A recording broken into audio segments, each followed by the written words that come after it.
Hello, everyone. Welcome to this month's webinar on always on demand generation. It is a topic of particular interest for me as someone who runs an agency. Is that while working with a lot of customers, one of the big battles that we have to fight consistently is our customers thinking about demand generation and thinking of demand generation in terms of campaigns, right? And it is a starting point that is that has a lot of repercussions downstream in terms of what their overall approach to customer acquisition is, right? To kind of give you a sense of the problem, today's B2B buyer, and I can assure you over 90% of them are fairly aware buyers, right? There are enough statistics to suggest that the average buyer consumes at least six separate pieces of content before he actually comes to you on something, right? We've all heard statistics like 70% of buyers have done their research. 90% of them are super aware. They really know what they want to buy. Of course, there is always a little bit of customer education involved, but the average buyer today is very, very aware. Now, when you go from campaign to campaign, right, one of the big challenges that you have is campaigns happen in waves. Now, your customers are looking for solutions 24 bar 7, and there are always gaps between your campaigns where you're leaving revenue on the table.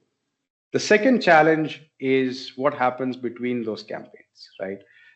Campaigns are expensive, your costs go up, sales is always clamoring for more leads, and in between campaigns is a period of frustration. And there are certain things that happen that influence sales and all of that.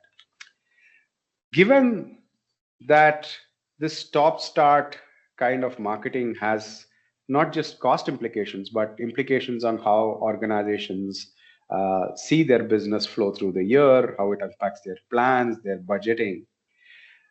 I thought I'd invite our guest, Zubin, who is the strategic partner at Blue Helion, to come on board. Zubin, of course, is a long-term associate of Blue Helion driving strategy, serving as chief strategic officer across a bunch of companies, independent director, works closely on several government-led program initiatives, works as a consultant, ex-Accenture, a lot of things to go with him. He's, of course, handled in his life brand in the past. He's been head of marketing. He's, of course, looked at resourcing and capacity across the IT world. So somebody who understands product, technology, brand, and all of that together. He's, of course, been on our webinars before as well. So welcome, Zubin. And, given the framing of the problem statement that I've just done, there are a couple of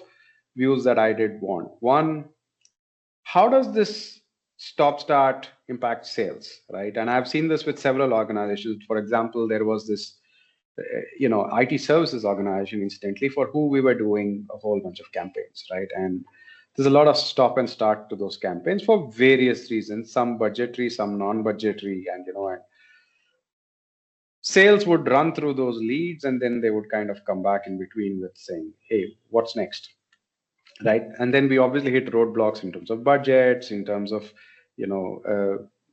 different strategies not working and so on. So there were a bunch of issues that this approach led to. All of this, of course, could have been averted with a very much more strategic brand-led approach, a content-led approach that kind of serves us in the long run. And we'll come to that in a bit.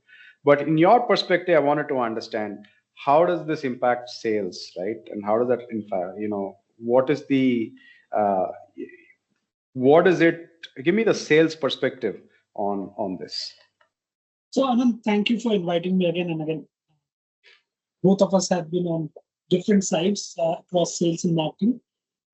Let me take a step back. I think fundamentally, most companies do not get demand generation, especially in B2B. Now, is demand generation a tactical choice? Is it a set of activities? campaign, you do something, you get something, or it's a strategic choice. Something that requires planning, something that requires investment, something that requires perhaps the blessings of the CEOs, and something which is built into your design of effort. So fundamentally, I think most B2B players have not really understood the dynamics of demand. And that has a bearing on sales, because what happens is they look at it as a bunch of activities, disjointed. Some they have money, they will do it. They don't have money, they will stop it. And this whole approach to being myopic, I think the right word is myopic here, to demand gen has a huge downstream cascade impact on sales performance. Now, typically, if you look at it in B2B sales, there is a whole cycle of how you pursue a client and where it ends. And therefore, the sales cycles are long, it requires prospecting, it requires a qualification effort, it requires a negotiation effort. So typically, it is not a point in time sales. And what is influencing the decision maker? The decision maker is just not going to look at your product or service performance or proposition. It is also looking at a variety of things. One of them being the brand, how well you are known. Does that give me confidence that I can use it? And all this input should be into the mix when you're making a demand generation. So demand generation, by and large, the way people look at it, I need a bunch of leads. I have got 20 leads that will keep me warm for next 3 months. I'm done with demand generation. I think that's a very sorry statement. And which is why I see most Indian B2B companies, they adhere to this and they struggle. And unlike mature B2B company where demand generation is a philosophy, way of life within sales and marketing, it's very tightly coupled with sales. And they look at multiple levels. So you're looking at creating the brand awareness, you're creating the service and product offering proposition, being known in the market, you are stimulating conversation. Stimulating conversation has to be 360. It has to be an everyday affair. You will do a bunch of things under that. But essentially, your idea is how do I stimulate conversation? Because in B2B sales, your conversations are the origination of sales in itself. If you do not convert, so one, obviously sales typically in most small B2B companies are not mature. They believe it's an opportunity to have a one meeting and they will go and run a PPT deck and then get it done. It does not happen. So I think fundamentally this whole philosophy of not looking at B2B funnel design or looking at the whole piece of your SG&A expense, taking care of your demand generation from 12 months view, and rolling, which is where the impact, if pursued well, is always great because it will help you build a consistent pipeline. If not pursued well, it will mean that your sales has a setback. It actually goes back. It takes 2 steps and then it replaces another 4 steps down. And that has never been healthy. So in my mind, yes, it is a choice. So first understand the intent of demand generation. Understand where are you in your competitive positioning, where are you in your market, how mature your market is, who's your buyer segment, what is the choice a buyer segment has, and then tailor your investment into a program which is sustained and sustainable. If you believe you have a concern in terms of budget and a top line and a bottom line impact, then layer it out. But do not do a stop, start. It's like going to a gym. I always give that analogy. It's like going to the gym that you will go to the gym for 3 months, you get some impact, or you don't get some impact. In either case, you stop down and then again after 3 months you go back. You're never going to get the desired shape that you want. And so is it with demand gen. It cannot have a switch on and switch off approach. And mostly, I believe the head of revenues, the CEO of the organization, they have to drive this entire alignment and understanding and perhaps make sales buy into a marketing charter, because a demand gen is a marketing function in many ways. Your results may not be immediate, but you need to have that longer focus vision of taking it forward. So what's the real hidden cost here, right? I think, see, people often look at demand generation in terms of media expense, right? And I think that, like you said, rightly, is a very myopic view. And there are a lot of hidden costs that affects sales productivity costs, for example, or in organizations. So from your experience, what are these hidden costs, right? And two, have you seen organizations that have successfully shifted, from, let's say, a very demand and a campaign based approach to something that's more sustainable successfully? Sorry, I think I just so fundamentally, if you look at a cost, there are different cost components to it. It will have resource cost, will have media cost, will have agency cost, will have people cost. But the real cost we're talking about is the transactional cost and the opportunity. So the cost of doing something and not doing something. I think when you are baking in your sales plan, look at what is the cost per lead you want to get. Look at what is the ROI you want. Build that into the design of effort and design of success of a proper lead generation program, rather than looking at it as an absolute cost. Because if you're looking at an absolute cost for a 3 months period, you've done a certain demand generation activity and there is no sales. That is one way to look at it. You may say that whole budget has gone down, but if you look at it over a period of time that we actually plan in a sustained manner, and then see whether that is actually giving you the ROI, whether there's a return on your money spent, whether there are you getting that kind of lead. Because see, there are multiple dimensions when you start a B2B demand generation or funnel creation. Your initial leads may not be closer to your ICP. Second, even if it is close to the ICP, you would realize that there are still gaps. So demand generation is an art of perfection. It is an art of perpetually perfecting. So I would always say that maybe the first 6 months, and again here the more important thing is to look at whether it's a cost versus investment. Because a cost, you will always look at something which is a spent or sunk. That's a mindset, especially what we are in. If you're investing, then you're investing for a gain over a period of time. So I would believe that if you're starting a demand gen program, and there is a conviction backing it, give it a first 6 months to get it set into your context. The real impact would start happening from the month 7. And I've seen that somewhere it can be earlier than 4, it can be later than 6. But if you give it a certain settling amount of time on a period of a 12 months basis or maybe a little longer horizon, your return on demand gen is extremely high. And we've seen that. If it was not the case, then demand generation would not be such an important part of generating your sales funnel in a sales intent. Every sales intent has a demand. Does it require betterment? Yes. Does it require a fine tuning? Yes. Does marketing need to take accountability in terms of the spends and to get you the desired result? Yes. But to look at, again, as I said, the cost in a particular time spans basis rather than looking a certain agreed span of time. Do not mistake a spend being equal to a cost that is gone and I have not recovered in a particular timeline. That is always going to be dangerous because your first reaction would be, hey, this is not working. Let me either change the agency or let me suspend the program or let me get my sales to do it. Sure, there are many ways to get it done, but you will still not get benefit of what you start with. I think that's how you need to contextualize.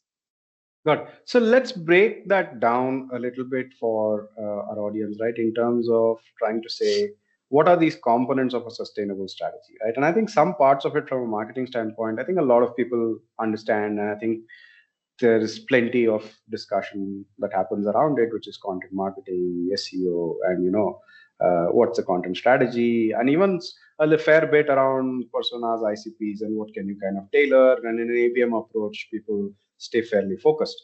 One of the things that I feel that does not get discussed enough, and this is something that we were trying to do for a few customers of ours. So we have a brand scoring framework, which is basically, uh, you know, combines a variety of things, including results and outcomes of a demand generation campaign, with some of the more long-term effects of good sound social strategy, content strategy, or even more importantly, brand strategy.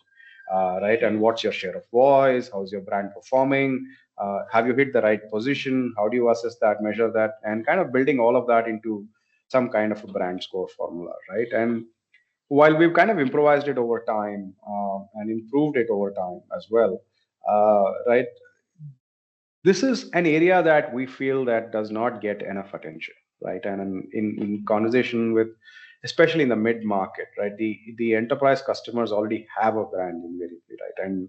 And they are looking at it from a lens of relative positioning vis-a-vis some key competitors and so on. The mid market, the very because of the sales focus and the need to kind of grow in high growth segments, right, where they're trying to kind of really drive demand. So it's all very demand generation based. Everybody knows the cost of customer acquisition is 50-60% lesser sometimes if you have a very strong brand. Yet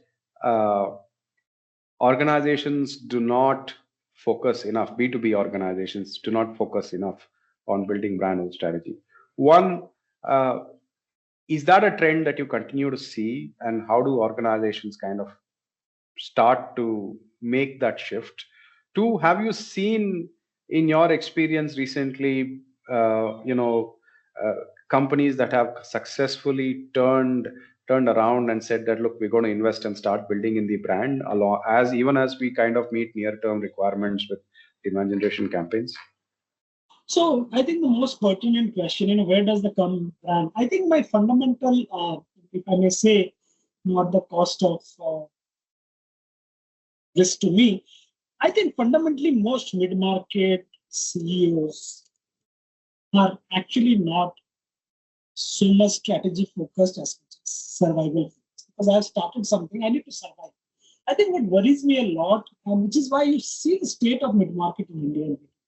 The mid-market B2B, if I take out the B2B funded SaaS play out, most of these on first-time entrepreneur-led professional companies, which or a professional starting a B2B play, they have not scaled. And we need to ask question: why has Indian IT services not seen? You have maybe 1,000 or more IT services company. Everybody's scrambling. They do well. They all reach a particular level and then they plateau out. So fundamental question is to scale, you need to have a brand. Brand impacts customer preference, brand impacts trust, brand impacts your decision, and brand impacts also the share of wallet. So number one, if I am into the B2B play, it is just not about a cost proposition or a offering proposition. And again, many times in B2B, you realize that the offerings are not differentiated. So it becomes cost play. Now, if it is a cost play, then where are the relationship levers? Where are the trust levers? What is making a customer trust you and buy? It will invariably be that how well you are known, whether the customer believes that you are a bunch of people who have created a sound name, you are respected, you are well known. Now, just taking a little sidetrack, we spoke about lead gen and demand generation, most time it is focused on getting you a meeting. You will get a meeting, but does that lead to conversions? If that leads to conversion, it is allowing customer to make a decision in your favor early in the cycle, late in the cycle, customer is happy about it. It's all going to impact the engagement. So when you look at it in a deeper way, brand is a very important thing. If the customer knows you, when you're reaching out to it, one, obviously your probability of getting a meeting increases, your cost of conversion increases, your cost of customer acquisitions becomes a lot more healthier than what you planned for. So no denying that all B2B brands, and I've seen it in the companies that I've worked, and obviously they're large B2B brands that invested, their premise is investing first in brand, second in customer engagement and relationship, and then third is a tactical measure. And I think we do it the reverse way in small B2B company. So you cannot discount a brand in a B2B sale. So I think absolutely imperative that we all look at brand. And brand is just not a name. It conveys it's a certain signaling value. So you have to look at what does a brand stand for. You need a lot of design. Again, here I think there's a lot of issues in terms of how CEOs perceive. You cannot articulate what the brand stands for. How do I differentiate? Which is beyond the name, beyond the fancy website or a few LinkedIn posts. Brand is a whole different ballgame. So I think once you understand brand, understand the impact of it, what it does to your customer in terms of your customer showing your affirmative belief that, hey, I can engage with him and he can deliver value, you would not be able to scale your sales. Your sales and your even lead generation effort will plateau. And I've seen most lead generation effort when they start, obviously it is starting on a zero base. The first 6, 7, 8 months, it looks hunky dory.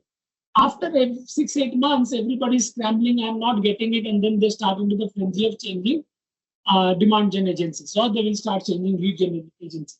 And they continue, it's like, standing in the same place and, doing a spot jogging. So nothing changes really in their life. So, and the question therefore to ask is, did you consider brand in the mix? Did you put right amount of effort?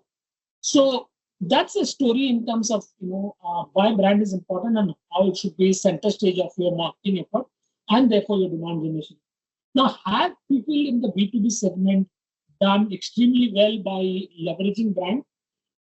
The stories that I've seen, and obviously I will lean to the B2B SaaS environment, look at what they have achieved in terms of the B2B services environment. Obviously, they are funded, they have money, but even when they were growing and when they did not have a significant amount of money or investment, they've all invested in the brand in whichever way. So it's not a question of chicken and egg. Definitely, in my mind, brand comes first, and then everything else. So we have seen even in the small services play, a lot of services company which has gone and done decently well in the mid market. They have prioritized brand over other initiatives within their scheme of things. Once they build a brand salience, then they're leveraging the brand salience to do the sales effort and navigate through the customer conversation, and that has generally been successful, and they're sustaining, and they do sustain. Do you, just in terms of, trying to bring in some pragmatism into an implementation or, this implementation of this transition, if you will, right, into a brand led strategy and something that's always on? uh, do you see people hiring brand managers, for example, in the B2B space?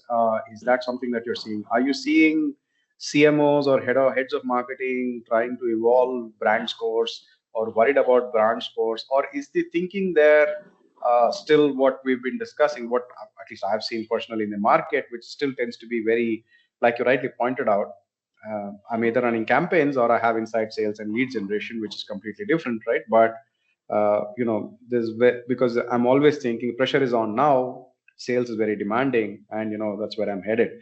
But do you see in terms of resourcing, are things changing in terms of org structures? Sadly, Are things not. changing?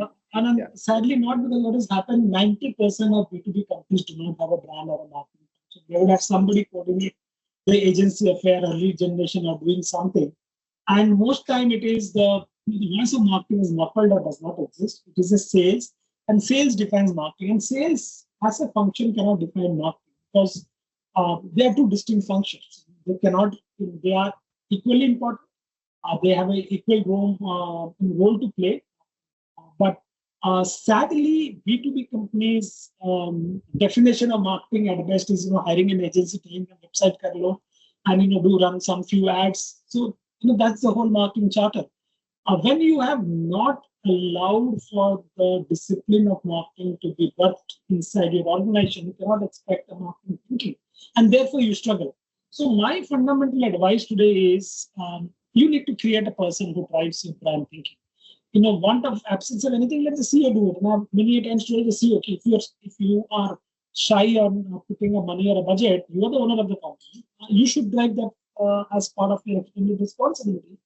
And because you cannot just have an agency. Agencies will also fail uh, because agencies, unfortunately, in India, we always look at an agency with we really tell them you are a partner with, but we don't really empower them. We really don't take the real value of an agency. And I've seen it time and again. In the good old days, agency would be integral to your thinking, and there is a certain tacit understanding that what agency would drive and how they would influence the whole marketing thinking, but that does not exist in B2B. And therefore, most of the time, marketing agencies find themselves at the odd, and then they're always trying to justify their existence. But a better thing to do would be, one, if you're not investing in a marketing resource or a marketing head, and somebody who with a substantial years of experience, just not one of those guys with a lesser number of experience who claims that he knows the social media, digital marketing, that is not marketing. Most digital marketers, unfortunately, are users of Facebook or LinkedIn. I don't think they can even write a brand brief or can define what a brand is. I haven't seen the sad and sorry state of affair, but I haven't seen in Indian B2B having worked extensively. A single guy espoused the cause of a brand or explained to me what a brand is. So the point you bring, Anand, is absolutely critical. I think if you want to make good lead generation, first segregate lead generation from the point of accountability in sales and marketing. That's number two. If you do not have a marketing head, entrust somebody with an independent voice in marketing, and that will give you long term. Second, ensure that the person is empowered, supported by budget, and you are giving him a level playing field. The level playing field means you're giving him a 2 to 3 quarters or a little more, because he's actually becoming off a brand deficit. Most people do not acknowledge. Most people are expecting miracle on lead generation or a marketing function. When you have a brand deficit, the brand deficit cannot be covered in a competitive market in 2 to 3 quarters, or even cannot be covered in maybe 2 to 3 years. So if there's a brand deficit and you are bringing somebody and interesting him saying, hey, you make magic happen, it's not going to happen. So one, get a rightly able person, somebody who can think, somebody who can challenge the thinking which is present in the company, and get them to point, how do I put the brand right there in front as a tip of my spear, leading the whole sales agenda. Entire organization is about growth. We all appreciate that. Sales is responsible for this number. Marketing is also eventually aligned to helping you achieve that growth. But that growth requires certain building block, which I do not believe in absence of a marketing function. You can build it. Do companies sustain without a marketing function? Yes. And they continue operating at a certain level. They will get leads, they will get meetings, they will get some conversions, some but then it's a pie in the sky. So it's a choice you need to make. So I do believe that investing in a brand should be a part of your overall playbook as a CEO, a charter from the person who is investing in the enterprise, to say, hey, you know what, directionally, this is how I want to build the organization. And that is what is going to give me returns. So let's kind of quickly look back and see what we've talked about, right? We've essentially said one is there is a extreme importance to brand, right? And it's often very underrated in terms of its importance here in B2B segment, more so in the mid-market segment. So evolve some kind of a brand scoring mechanism, right? To build accountability in the organization, right? Look at resourcing, build accountability. Somebody who's going to have an independent voice of marketing, like you pointed out, right? Who's not focused on lead generation or campaigns, right? I think that's very important. Then we are saying bring in automation where possible. Have your strategies, run your demand generation campaigns. Nobody's taking them away, right? But make sure that whatever you do is sustainable. So you need to integrate with engaging in conversations with your customers, which means that there has to be a high degree of content atomization, right? You need to really be focused on what kind of content, who are you engaging, how is this conversation going, even when your campaigns are not going, right? I think those are, I think, very important. And then obviously integrate very tightly into your sales. And we've kind of spoken about the cost of not doing something in that period. So before we kind of wrap up, right, one of the key things is that one, if there was a tip that you want to leave people with, like one tip, and perhaps this is the only thing that they do, if people want to turn this around, what would they do, right, from your side? What is the one thing that you'd say, this is your starting point, this is what you need to kind of focus on? I think I always say, ask people that, if there are, customer has 10 choice, and you need to define to me in that maybe a less than 100 word, what is the customer going to buy you for? Where do you build the trust? What is making customer bet on you? And trust me, it invariably will come down to whether, if you're doing something good, whatever you rattle out, it will ultimately come down to. So I do believe that your organization is distinctively you. The day you understand what is distinctive about it, it takes the shape of a brand. If you understand the power of the brand, you will get everything else, including your sales. And mind you, Anand, and I have told that the most sales company, sales-driven organizations, actually, if you look at the greatest of the brands that we know in B2B space or B2C, your sales guys are the biggest custodian and believer in the brand. So if you do not expose your sales guys to the thought process around brand, you will struggle. So I think first, keeping the brand and marketing functions as silos out, first create a philosophy of the brand that becomes center of your promise to the customer. In the B2B is all about a customer promise. Once you define the customer promise, everything else follows. Everything else will take its own course. And that's the similar points.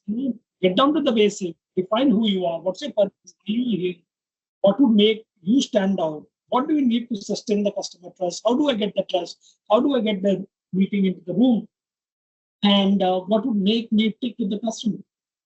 Start with that, writing it down, and then everything else will follow. Everything does not happen day one, you pace it out. That should be the starting. Yeah, I think from my side, I think my key thing to anybody who's leading marketing for a B2B org today is, get buy-ins from your executive management on a larger strategic plan. The value of marketing and the teams that you lead does not necessarily just come from performance metrics of your campaigns, right? And so, unless you get a buy-in on the larger value that you bring, if you're, unless you're able to kind of demonstrate how brand is in play over time and is bringing your cost of acquisition down, how there is a sustainable marketing strategy, right? Even when you have to throttle those budgets, uh, value is never really going to be realized in fact. So start at the top, you know, design and build that larger strategic plan and get that buy-in, and that is, I think, of paramount importance because, obviously, like you said, most agencies are always at the cusp on, hey, am I delivering value? And customers are always questioning on, is this agency delivering value through its performance campaigns, right? And I think it likewise, it appears, it appears to marketing team as well applies, where they have to kind of look at themselves and say, are we just running campaigns? What are we really kind of doing? So with that, thanks, Zubin, for your Thank you, time. Anand, for yet again inviting me, and we hope to continue the dialogue, Yeah. the segment that we serve. Yeah, thank you so much.